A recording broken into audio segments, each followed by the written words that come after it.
19வது IPL தொடருக்கு முன்பாக அபுதாபியில் நடைபெற்ற மினி ஏலம்தான் கிரிக்கெட் உலகின் தற்போதைய ஹாட் டாபிக்.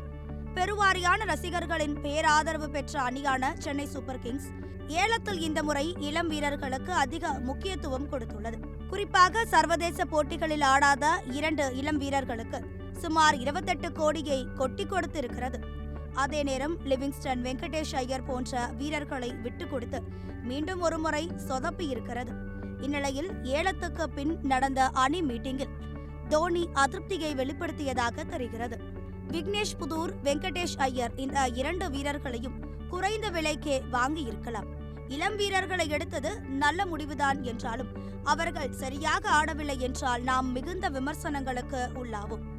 கார்த்திக் சர்மாவை ஜடேஜா அளவுக்கு தரம் உயர்த்த வேண்டும்.